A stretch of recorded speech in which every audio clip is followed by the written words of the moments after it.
सारी ओके करें जल्दी से, चैट में ओके करना है सारे स्टूडेंट्स। शाबाश, वेरी गुड।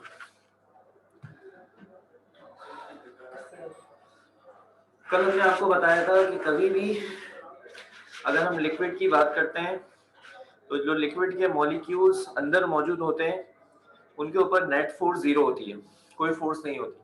लेकिन वो मॉलिक्यूल्स जो लेयर में मौजूद होते हैं, जैसे ये अपर लेयर है, ये जो साइड की लेयर होती है जो कंटेनर से टच कर रही होती है, जो बॉटम पर होती है, जो साइड लेयर होती है, ये सारे मॉलिक्यूल्स एक फोर्स महसूस करते हैं और ऐसा लगता है कि इन मॉलिक्यूल्स को अंदर की तरफ खींचा जा रहा है। ये सारे मॉलिक्यूल जो है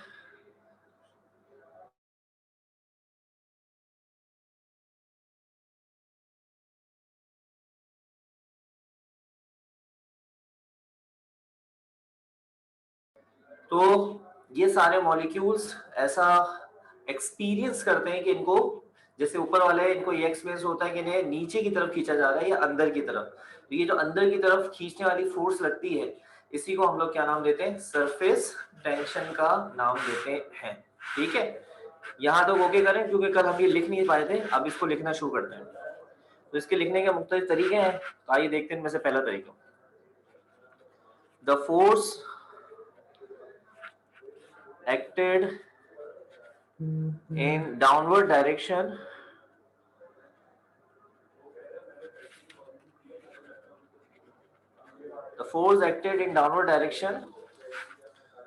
on the upper layer। Upper layer को इसलिए तस्करा करते हैं क्योंकि कल मैंने क्लास में बताया था कि अगर आप इसको मेजर करना चाहते हैं तो साइड से मेजर नहीं कर सकते, क्योंकि ये वाली लेयर्स यहाँ पर बेटा टच कर रही होती है, ये भी टच कर रही है और ये नीचे बॉटम पर है। तो जो लेयर आपके सामने वाजे होती है वो हमेशा कौन सी होती है? वो अपर लेयर वाजे होती है। ठीक है, जब भी कोई लिक्विड किसी कंटेनर में मौजूद होता है तो उसकी अपर लेयर से ही सारी मेजरमेंट बनाई जाती है। जो नीचे की दूसरी और लेयर्स होती हैं, ये वाली, इनसे मेजरमेंट नहीं करते। इसलिए डेफिनेशन में क्या लिखा जा रहा है? अपर लेयर लिखा जा रहा है। The force acted in downward direction on the upper layer molecules is known as surface tension. ठीक है, यहाँ तो कोई मसला है तो बताइए जल्दी से, शाबाश। ओके करें, यहाँ पे आपको एक डेफिनेशन और दिखाते हैं जल्दी से, शाबाश। ओके करना है आपने, वेरी गुड। बच्चों हम इसको इस तरह से भी डिफाइन कर सकते हैं कि फर्ज कर लें ये लिक्विड की लेयर है, ये लाइन जो मैंने डाली, इसमें फोर्स लग रही है ऐसे करके नीचे की तरफ। इस फोर्स को हम लेते हैं 1 डाइन। केमिस्ट्री में हम सीजीएस सिस्टम इस्तेमाल करते हैं, सीजीएस। और सीजीएस सिस्टम में न्यूटन की जगह पर फोर्स की यूनिट क्या इस्तेमाल होती है? डाइन। ठीक है, वो फोर्स जो कैसे लग रही है? डाउनवर्ड, इनवर्ड, और कितनी कीमत में लग रही है? शाबाश, 1 डाइन। किस जगह पे लग रही है? इस तरह लिक्विड की लेयर पे। कितनी लेयर की वैल्यू है? तो ये लेयर की वैल्यू आप मानेंगे 1 सेंटीमीटर, यानी यूनिट सेंटीमीटर। तो ये डेफिनेशन मैथमेटिकल अंदाज की डेफिनेशन है। जैसे मैं इसको कैसे बोलूंगा? वो फोर्स जो कि किस में नापी जाएगी? शाबाश, डाइन में। और लिक्विड के अपर लेयर पर, कितने अपर लेयर पर? शाबाश, यूनिट सेंटीमीटर, 1 सेंटीमीटर लेंथ पे लगेगी डाउनवर्ड डायरेक्शन में, बेटा उसको हमने क्या नाम देना है? Surface tension. ये इसकी मैथमेटिकल डेफिनेशन। ठीक है, आइए इसको जरा लिख के दिखाते हैं कैसे लिखी जाएगी।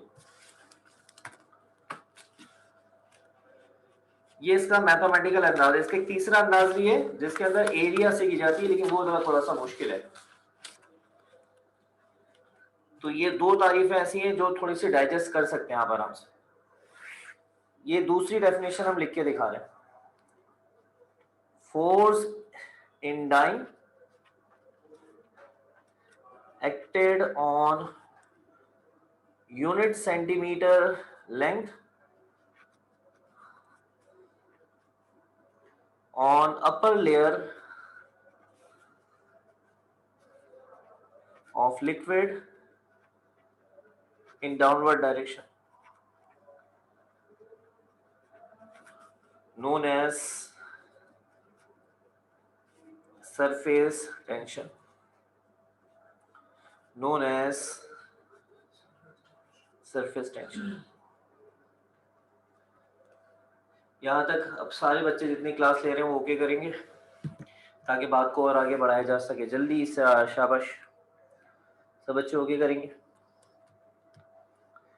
ये मैथमेटिकल डेफिनेशन थी और उसकी बेस पे हमने इसको यहाँ आपके सामने पेश करा। इसकी जो यूनिट होती है वो एक बनती है डाइन पर सेंटीमीटर।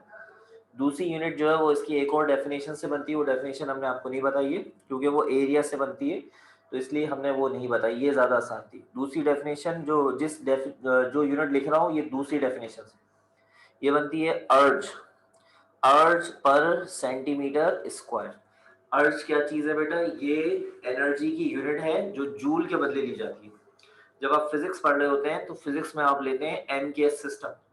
एमकेएस सिस्टम की यूनिट्स बेटा जब सीजीएस सिस्टम में जाती हैं तो बदल जाती है।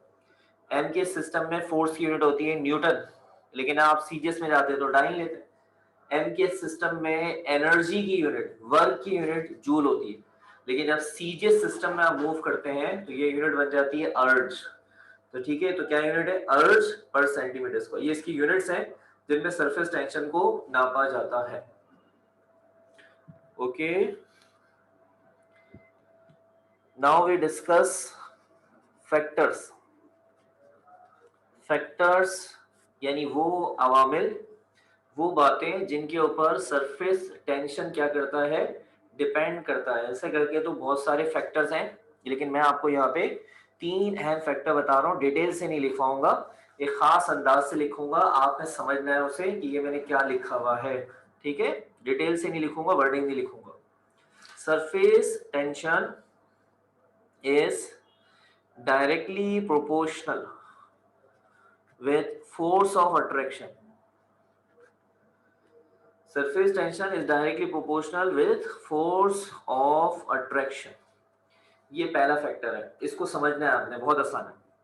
अगर लिक्विड के मॉलिक्यूल्स के दरमियान मौजूद फोर्स और अट्रैक्शन कम होगी तो फिर लिक्विड की अपर लेयर में सरफेस टेंशन बहुत कम क्रिएट होगा। लेकिन अगर यही फोर्स और अट्रैक्शन ज्यादा हो, यानी मॉलिक्यूल ज्यादा फोर्स एक दूसरे को अट्रैक्ट कर रहे हो, तो सरफेस टेंशन हमें कैसे मिलेगी? ज्यादा मिलेगी। आप कहेंगे मैं इसकी मिसाल दें, तो मिसाल बड़ी आसान है। ठीक है जी, ठीक है। बेटा यहाँ पे जो अगली आवाज होगी वो सर कासिम की होगी, जो आपसे कुछ बात करना चाह रहे हैं। अगली आवाज सर कासिम की होगी। जी सर कासिम। अस्सलाम सर। वालेकुम सलाम। सर ये मोहम्मद हुसैन नाम का स्टूडेंट है, हमारे पास इसकी एंट्री नहीं है।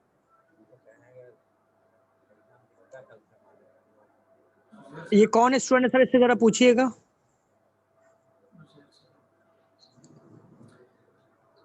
किसकी बात कर रहे हैं? उजैर? मोहम्मद हुसैन। ये बच्चा कह रहा है मैसेज में कि ये सेक्शन डी का है। इससे बोले जीआर बताया अपना, आईडी कार्ड में लिखा होगा या रिसिप्ट में लिखा होगा। ये कह रहा है कि ये फिजिक्स की क्लास सेक्शन सी से लेता है। अच्छा, ये आपको जीआर? सर इससे बोल, हाँ जीआर बता रहा है। जीआर बताएं। जीआर बता रहा है ये भी।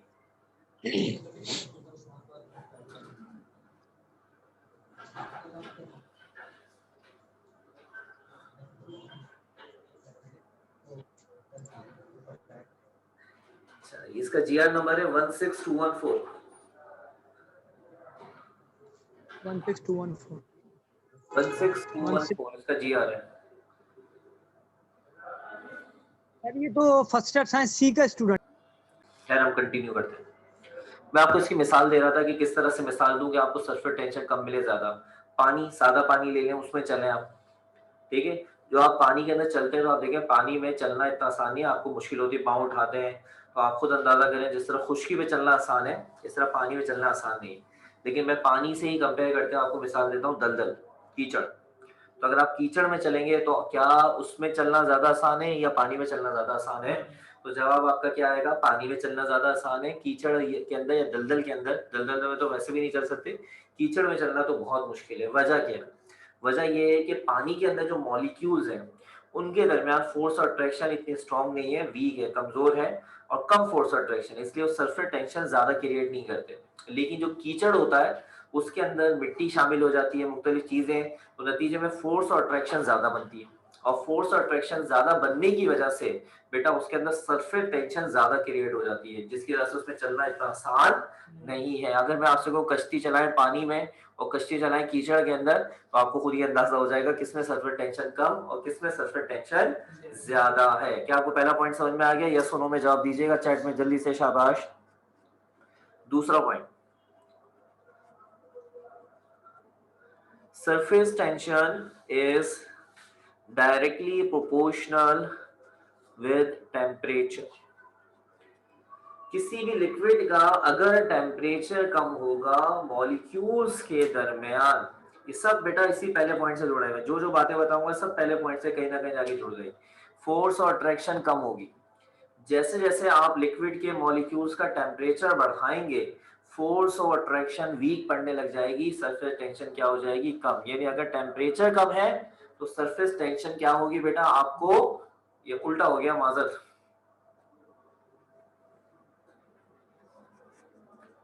बात जो मैं समझा रहा हूं उसके हिसाब से बता, मैं आपको उल्टा रहा हूं। हो जाती है कहीं की बात कहीं निकल जाती है जब दिमाग में इतनी सारी बातें हो, जाए ऐसी बात है। इनवर्सली इनवर्सली सॉरी, जब भी किसी लिक्विड के मॉलिक्यूल का क्या कम होगा? शाबाश, टेम्परेचर कम होगा तो उसका सरफेस टेंशन हमेशा ज्यादा मिलेगा।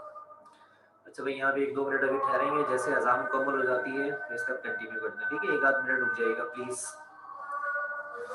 ठीक है, किसी भी लिक्विड के मॉलिक्यूल का अगर क्या कम होगा? टेम्परेचर कम होगा तो नतीजे में उसकी फोर्स और अट्रैक्शन ज़्यादा होती है, तो सरफेस टेंशन ज़्यादा होती है।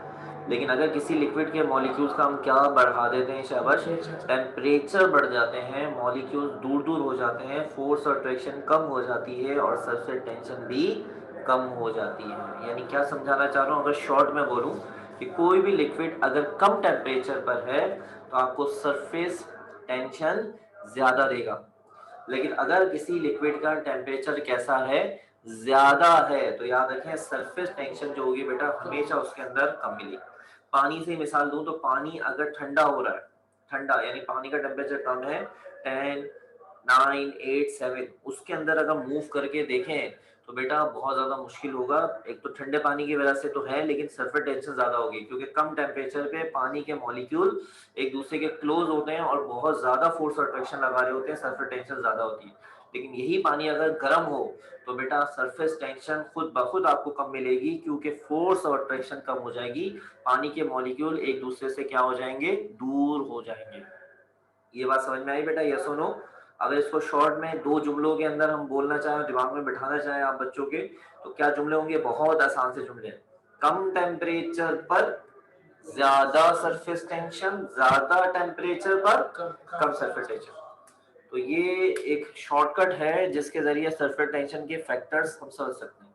सरफेस टेंशन फोर्स और ट्रैक्शन पे डिपेंड करता है, टेम्परेचर पे डिपेंड करता है। तीसरा एक और रह गया, सरफेस टेंशन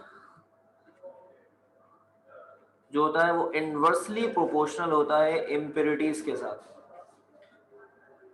इम्प्योरिटीज हम कहते हैं मिलावट को, मिलावट को इम्प्योरिटीज कहते हैं हम लोग। मिलावट, किसी लिक्विड के अंदर अगर इम्प्योरिटीज शामिल है, मिलावट शामिल है लेकिन कम क्वांटिटी में, तो नतीजे के अंदर क्या होता है? उसकी फोर्स और अट्रैक्शन पर इतना इफेक्ट नहीं पड़ता, फोर्स और अट्रैक्शन वैसी ही रहती है, ज्यादा रहती है। नतीजे में क्या ज्यादा मिलेगी? देखिए मैंने बताया ना, सारी बातें पहले पॉइंट से जाके जोड़ रही, ठीक है?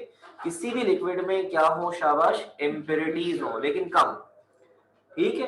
तो नतीजे में क्या होगा? फोर्स और अट्रैक्शन पे इतना कोई खास असर नहीं पड़ता उसकी वजह से, और फोर्स और अट्रैक्शन ज्यादा ही रहती है और सरफेस टेंशन भी कैसी नजर आएगी? ज्यादा। लेकिन अगर क्या बढ़ गई? शाबाश, इम्प्योरिटीज बढ़ गई, तो ये इम्प्योरिटीज मॉलिक्यूल के बीच में आ जाती हैं, फोर्स और अट्रैक्शन को कम कर देती हैं, रिजल्ट में सरफेस टेंशन भी कम हो जाती है। तो अगर आप इन शॉर्ट ऐसे करके दो लाइनों में बात को बिठाना चाहें शॉर्ट में, कि किसी भी लिक्विड में अगर क्या कम हो इम्प्योरिटीज तो उसकी सरफेस टेंशन आपको हमेशा ज्यादा मिलेगी, और अगर इम्प्योरिटीज मिलावट उसके अंदर ज्यादा होगी तो सरफेस टेंशन कम मिलेगी। तमाम बातें अगर आप सही तरीके से दिमाग में बैठाना चाहते हैं तो मेरा आपको मशवरा है कि ये पहला पॉइंट सही से डाइजेस्ट कर लो। इसी से जुड़ा हुआ है टेम्परेचर, और इसी से क्या जुड़ा हुआ है शाबाश, इम्प्योरिटीज जुड़ा हुआ है। सबके ताल्लुक फोर्स और फ्रिक्शन से। सब बातें यहाँ तक क्लियर हो चुकी हैं? यस और नो में जवाब देना है आपने, जल्दी शाबाश। Very good. बाकी तमाम बच्चे भी, जितने बच्चे क्लास में मौजूद हैं, शाबाश बेटा। ये सरफेस टेंशन का टॉपिक यहाँ एंड हो चुका है, लेकिन इससे मजीद कुछ छोटे छोटे से टॉपिक साथ में जुड़ते हुए निकलते हैं जो छोटे छोटे से, इसलिए जल्दी जल्दी हाथ चलाएंगे और उनको समझने की कोशिश करेंगे। आइए स्टार्ट करते हैं हमारा सरफेस टेंशन के साथ ही जुड़ा टॉपिक। इसका नाम है कोहेसिव एंड एडहेसिव फोर्सेस। बच्चों, कोहेसिव और एडहेसिव फोर्सेस क्या होती हैं, इनके बारे में 2 पॉइंट्स के अंदर रिप्रेजेंट करते हैं। सबसे पहले एक डायग्राम से समझाते हैं। फर्स्ट कर लें, ये मेरे पास एक कंटेनर है, इस कंटेनर के अंदर ये सारे मॉलिक्यूल्स मौजूद हैं, ठीक है। ये सारे मॉलिक्यूल्स हैं, लिक्विड के मॉलिक्यूल्स। तो लिक्विड के मॉलिक्यूल्स का एक दूसरे के ऊपर फोर्स लगाना, लिक्विड के मॉलिक्यूल्स का एक दूसरे के ऊपर फोर्स लगाना, ये कहलाता है कोहेसिव। सही है। और लिक्विड के मॉलिक्यूल का, ये जो टच कर रहे हैं ना बेटा, इस बर्तन को टच कर रहे हैं, लिक्विड के मॉलिक्यूल का ये बर्तन को जो टच कर रहे हैं, और बर्तन को हम यहाँ पे बोलेंगे सॉलिड सरफेस। लिक्विड के मॉलिक्यूल का सॉलिड सरफेस के साथ बेटा फोर्स लगाना, तो बेटा इसको हम नाम देते हैं एडहेसिव का। सो एडहेसिव और कोहेसिव में क्या मामला है, मॉलिक्यूल्स के दरमियान फोर्स कोहेसिव होती है और एडहेसिव होती है मॉलिक्यूल्स और सॉलिड सरफेस के दरमियान। हम इसको कुछ ऐसे लिख सकते हैं, force between molecules of a liquid क्या कहलाएगी, कोहेसिव। शॉर्ट में मैंने बताया आपको, शॉर्ट में लिख के दूंगा ताकि जल्दी जल्दी बात समझ में आ जाए, वो कोहेसिव कहलाता है।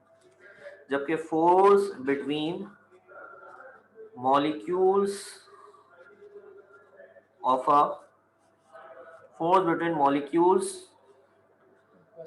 A liquid with solid surface, इसको हम लोग क्या कहते हैं,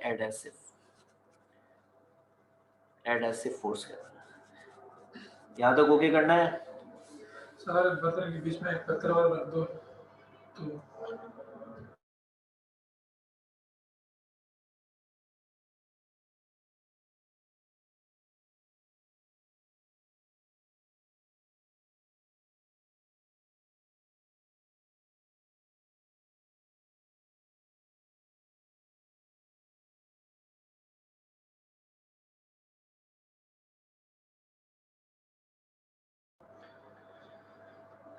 जी भाई। यहाँ तक मुझे ओके के जवाब मिल रहे हैं। आपने देखा होगा शायद, जो गर्ल्स हैं शायद उन्होंने भी देखा हो, बॉयज भी शायद जानते हो कि जहाँ फर्नीचर वगैरह बनता है वहाँ पे दुकानें वगैरह होती हैं, उन दुकानों के ऊपर गिलू मिलता है। गिलू नाम सुना है ना? कि जो गिलू होता है, याद रखें, जो अच्छे क्वालिटी के गिलू होते हैं, तो असल में फर्नीचर बनाने के लिए जो ये शीट्स एक्चुअली चिपकाई जाती है टेबल पर, मुख्तलिफ और चीज़ों पे शीट वगैरह फर्नीचर में चिपकाई जाती है, उन पे गिलू लगाया जाता है। तो गिलू के ऊपर लिखा हुआ होता है स्ट्रॉन्ग एडहेसिव फोर्स। वो गिलू क्या है बेटा, लिक्विड है, और जिस शीट के साथ वो उसे लगाया जाएगा वो शीट क्या होगी, सॉलिड। तो वो गिलू सॉलिड सरफेस को अच्छी तरीके से क्या करेगा, चिपकेगा, और उसको जब किसी चीज का चिपकाएंगे तो बहुत मजबूती के साथ उसको पकड़ लेगा। तो इसलिए उसके अंदर हमेशा देखिएगा लिखा हुआ मिलेगा क्या, स्ट्रॉन्ग एडहेसिव फोर्स। यहाँ तक समझ में आ गया बेटा? अब ये कोहेसिव और एडहेसिव की बेस पर हम लिक्विड को 2 अंदाज से कैटेगराइज कर सकते हैं। एक होता है हमारे पास वेटिंग, और दूसरा होता है नॉन वेटिंग लिक्विड, यानी गीला और खुश्क लिक्विड। आप सुन के हैरान रह जाएंगे ये क्या चीज बता रहे हैं। लिक्विड तो होता है गीला कर देता है, कोई भी लिक्विड हो, पानी हो या किसी तरह का भी लिक्विड हो, गीलापन, वेटिंग। तो नॉन वेटिंग का क्या कॉन्सेप्ट है? जी बेटा, इसके अंदर कॉन्सेप्ट है बिल्कुल, और ये है, तो इसको 2 पॉइंट में समझते हैं बच्चों। ऐसे तमाम लिक्विड जिसके अंदर बेटा एडहेसिव फोर्स, अच्छा किसी भी लिक्विड में याद रखें दोनों फोर्स एक साथ पाई जाती हैं, एडहेसिव भी पाया जाता है, कोहेसिव भी पाया जाता है। तो ऐसा कोई भी लिक्विड जिसमें एडहेसिव फोर्स स्ट्रांग हो कोहेसिव के मुकाबले में, तो नतीजे के अंदर क्या होता है, यहाँ पे देखेंगे जरा इस डायग्राम में, क्योंकि एक दफा डायग्राम बनी हुई है आपको समझ में आ जाएगा। मान लीजिए एक ऐसा लिक्विड है जिसमें एडहेसिव फोर्स कोहेसिव के मुकाबले में ज्यादा स्ट्रांग है, तो नतीजे में ये जो मॉलिक्यूल जो सॉलिड सरफेस से टच कर रहे हैं ये इसके अंदर क्या होने लग जाएंगे, एब्जॉर्ब होने लग जाएंगे। और अगर ये इसके अंदर क्या होने लग गए, शाबाश, एब्जॉर्ब होने लग जाएंगे, तो ये जो सॉलिड सरफेस है वो कैसी हो जाएगी, गीली हो जाएगी। मिसाल के तौर पर पानी के अंदर आप अपना हाथ डालें, जब पानी के अंदर आप अपना हाथ डालेंगे तो आपका हाथ सॉलिड सरफेस है, याद रखें पानी जो है बेटा उसके अंदर एडहेसिव फोर्स स्ट्रांग होती है, याद रखें। तो पानी के तमाम मॉलिक्यूल जो आपके हाथ से टच कर रहे हैं वो आपके हाथ में क्या होने लग जाएंगे, शाबाश, एब्सॉर्ब होने लग जाएंगे। और जब अपना हाथ पानी से आप निकालेंगे तो आप क्या बोलेंगे, मेरा हाथ वेट हो गया यानी गीला हो गया। इस तरह कोई भी लिक्विड जिससे आपका वास्ता पड़े अगर उसके अंदर डिप करने पर बेटा वो एब्जॉर्ब हो रहा है, कोई भी सॉलिड ऑब्जेक्ट उसमें डिप करें और वो उसमें एब्जॉर्ब हो रहा है, तो समझ जाए इसमें एडहेसिव फोर्स स्ट्रांग है और इसमें कोहेसिव फोर्स वीक है। ऐसे लिक्विड को हम नाम देते हैं वेटिंग लिक्विड का नाम देते हैं। दूसरी डेफिनेशन भी सुन लीजिए, दोनों डेफिनेशन फिर एक साथ ही लिख दूंगा बच्चों, यकीनन पहली तारीफ का उलट होगा। क्या होना चाहिए, ऐसा लिक्विड जिसमें अब की बात कोहेसिव जो फोर्स होगी वो स्ट्रांग होगी और एडहेसिव फोर्स वीक होगी। नतीजे में अगर कोहेसिव फोर्स ये वाली फोर्स स्ट्रांग है तो नतीजे में ये वाले मॉलिक्यूल सॉलिड सरफेस में एब्जॉर्ब नहीं हो पाएंगे क्योंकि ये स्ट्रांग नहीं है फोर्स।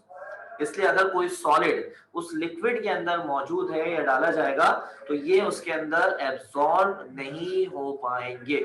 क्या ऐसे किसी लिक्विड से कभी आपका वास्ता पड़ा है, तो उसका जवाब है बेटा आम हालात में शायद आपका वास्ता ना पड़े, लेकिन लेबोरेटरी वगैरह के अंदर या मुख्तलिफ केमिकल इंडस्ट्रीज के अंदर जो लोग काम करते हैं उनका वास्ता पड़ता है, आपका वास्ता शायद ना पड़े, क्योंकि ये लिक्विड थोड़े कॉस्टली भी होते हैं और हमारे रोजमर्रा जिंदगी में से इस्तेमाल भी नहीं आते। तो ये मैंने बताया ये लेबोरेटरीज केमिकल्स में काम करने वाले लोगों के ज्यादातर वास्ते पड़ते हैं। उनमें से एक का नाम जो है वो है mercury.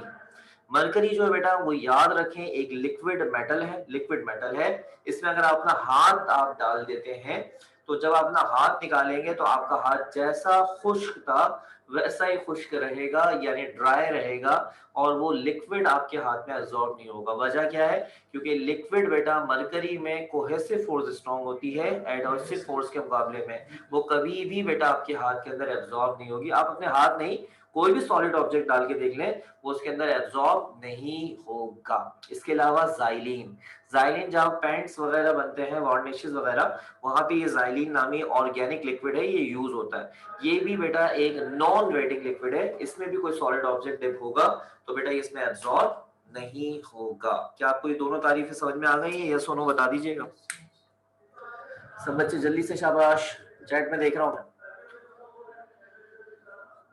Very good.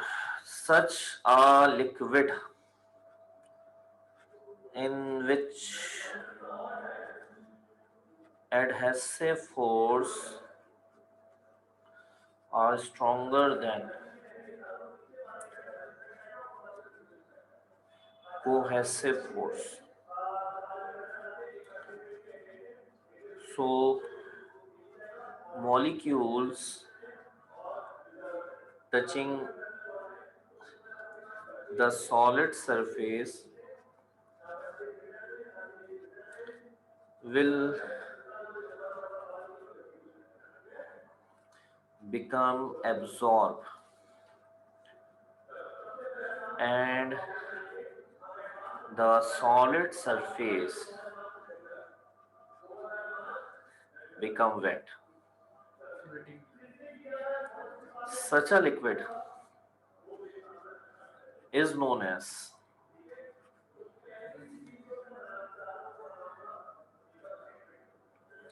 waiting liquid.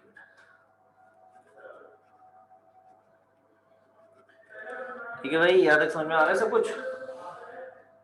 अब नॉन वेटिंग लिक्विड की डेफिनेशन मैं लिखवाने वाला नहीं हूँ क्योंकि आपने इसी को देख के नॉन वेटिंग लिक्विड की खुद ही लिख लेनी है। फॉर एग्जांपल मैंने दे दिया, इसके अंदर पानी ले लें, वाटर ले लें, मिल्क ले लें, ये सब के सब जो है वो आपके सारे वेटिंग लिक्विड कहलाते हैं, एटसेट्रा वगैरह। अब आपने क्या करना है, घर पर अपने नॉन वेटिंग लिक्विड की खुद ही डेफिनेशन लिखनी है इसको देख के। सच a liquid in which, adhesive की जगह पर आपने क्या लिख देना है, कोहेसिव, यानी एडहेसिव के वर्ड को कोहेसिव से बदल दें और कोहेसिव के वर्ड को एडहेसिव से बदल दें। So molecule touching the solid surface will become absorb, will become absorb हटा देंगे, विल बिकम एब्जॉर्ब हटा देंगे और यहाँ पे क्या हो जाएगा, solid surface, the molecule touching the solid surface will not absorb, become हटा दीजिएगा, विल के बाद यहाँ पे लगा देंगे जहां मैंने लाइन डाली है, यहाँ नॉट आ जाए, will not absorb in the solid surface. आप लिख सकते हैं, आराम से कोशिश कीजिएगा, ठीक है। And the solid surface remain dry, लिख लेंगे ये सब कुछ, थोड़ा सा मुश्किल है, किसी ने कुछ बोला तो नहीं है, खैर चलो लिख दूं तो फिर टाइम खत्म हो जाएगा। चलो मैं चाह रहा था आपको क्या कहते हैं, मेनिस्कस के बारे में बता देता, चलो ये लिख लेते हैं। Such a liquid in which cohesive force are stronger than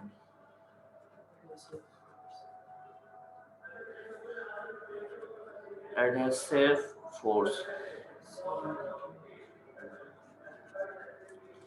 So molecules touching solid surface will not absorb and solid surface remain dry. Such a liquid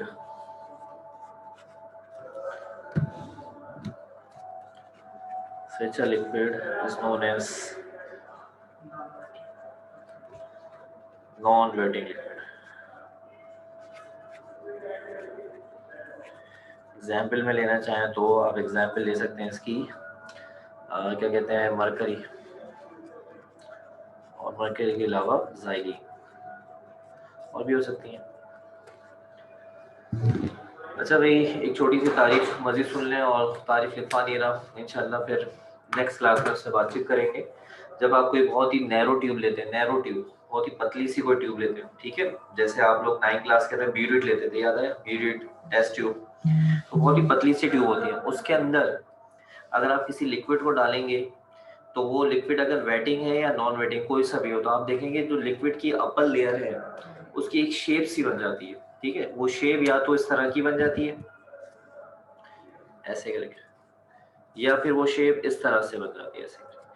ये जो शेप बनती है, इन शेप का नाम रखा गया है मेनिस्कस, लेकिन ये सिर्फ आपको उसी वक्त नजर आ सकती है जब किसी लिक्विड को आप नैरो ट्यूब में डालेंगे, यानी बहुत ही पतली सी ट्यूब में डालेंगे, ठीक है ना, यस, तब आपको ये नजर आएगी, वरना ये नजर नहीं आएगी। यानी अगर आप गिलास के अंदर भी कोई लिक्विड डालते हैं तो याद रखें गिलास की जो गोलाई है वो बहुत ज्यादा, गिलास नैरो में काउंट नहीं होता, तो आपको उसमें कभी भी इस तरह की कोई लेयर नजर नहीं आएगी, बहुत मुश्किल, अगर बनेगी भी तो बहुत ही हल्की बनेगी, बहुत गौर से देखना पड़ेगा, वरना नैरो ट्यूब में आपको बहुत वाज़े अंदाज में ये मेनिस्कस बनता हुआ नजर आएगा, ठीक है। ये दो अंदाज के हैं, एक है कॉनकेव मेनिस्कस और एक है कॉन्वेक्स मेनिस्कस, एक है डाउनवर्ड मेनिस्कस और एक है अपवर्ड मेनिस्कस। ये कैसे बनते हैं, किस तरह से बनते हैं, और कौन से वाले लिक्विड के अंदर कॉनकेव और कौन से वाले में कॉन्वेक्स आता है, ये सब इंशाल्लाह ताला हम आपको मंडे के लेक्चर में बता रहे हैं। तब तक मुझे इजाजत दें और अपने घर वालों का ख्याल रखिएगा, और यहाँ तक हम अपनी क्लास एंड करते हैं। अल्लाह हाफिज सारे बच्चों को, उम्मीद है आज का लेक्चर समझ में आ गया होगा। सब बच्चों को अल्लाह हाफिज।